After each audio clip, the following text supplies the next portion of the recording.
Welcome back here to America's Newsroom. Thanks for making time on a Sunday. Well, what is that all about? Yeah, thanks for having me. Take a drug test. Well, I think it's a fair question. You know, Ms. Clinton, unfortunately, and just for the record, our prayers go out to her, you know, on her health if there is something going on, first off. But most of all, she does have you know, a history of being a little wobbly, looking a little confused in some of her interviews. So I think, you know, for example, I have business owners who own companies here, and to drive a forklift, you have to take a drug test that you won't injure anyone. So I think it's a fair question for the American people to. What in the world would you test her for? Well, I mean, you know, I don't know. I think, you know, at the end of the day, that will reveal itself to what could be going on. And once again, I think it is really fair to the American people to, you know, to vet part of the vetting process to see if the next commander-in-chief is of good sound mind and good health to lead this nation. I don't know if it's ever been done before. You're serious about this, right? Well, you know, like I said, I think it's a fair request. You know, for example, President Obama was a strong smoker. You know, the question is him smoking cigarettes. Is there anything going? So I think, once again, it is a very valid question to ask, especially if a candidate, he or she, has some record of, you know, looking, you know, a little wobbly or a little unhealthy. So I think it's fair. I took his comment more rhetorical than anything else. That's the way I heard it. His debate on Wednesday is what? What's the challenge, sir? Well, the challenge is not going to be, well, let's put it this way.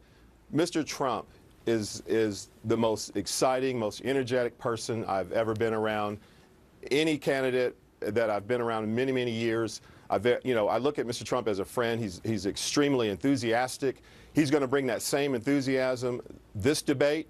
He's going to be who he is. He's going to speak to the heart of the American people. That's what the American people want. They just want the truth that resonates from his spirit, his soul. And that's what's going to pull Mr. Trump over the top to bring him to victory November 8th. Well, conversely, what's her challenge? Because she prodded and provoked the first time. And did quite well. And then sort of sat back in debate number 2. What is her strategy Wednesday? Well, you know, I think if I was her, I'd be trying to explain these really terrible emails that have been coming out speaking so ill will about the American people, about our Catholic brothers and sisters who make up 25% of our voting process here in the nation, as well as, you know, calling people like me that look like me deplorables, you know. All these things that she has to account for that are in writing, you know, Bill, not rumors or rumoristic speculations, but actually documented in writing. I think she's going to have a tough, you know, hill to climb explaining herself. Okay, we're going to go through that over the coming days, especially when we get to Vegas on the ground there. The polling, one from ABC suggests it's tightening, one from the Wall Street Journal suggests it's not. Where do you think this campaign is right now? I think we're leading, and I think, and you're speaking to a person that, you know, I'm not paid by the campaign. I'm a business owner here in Atlanta.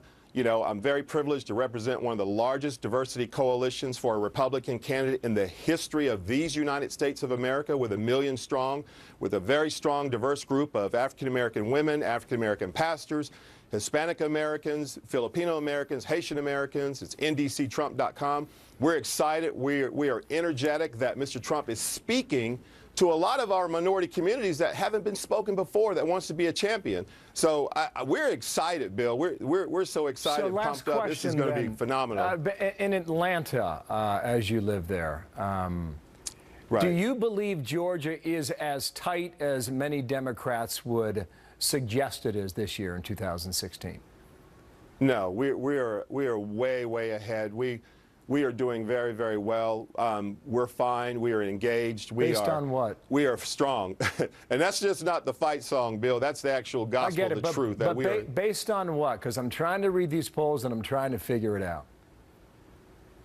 Well, based on the fact that how well we did in the primary. And we still have that same, should I call it, a tsunami of excitement and fire that's coming to the general amongst all these counties. We're very strong. All our constitutional officers are on board with Mr. Trump. We're leading in terms of being a catalyst on our education plan here in the South, where Mr. Trump is very strong in the African-American community as it relates to charter schools. We are very strong in that allowed a Republican governor to win a re-election based on speaking to that particular issue here in the African-American community. So we're going to get a very large Hispanic as well as African-American turnout here in the general like none ever before for a Republican candidate, being Donald Trump. Well, I would never consider you deplorable in the first place, and thank you for coming out with us today and taking time away from church. Bruce LeVell, Atlanta, Georgia. Thank you, Bill. Thank you, Thanks sir. for having me. You bet. Martha. Thank you.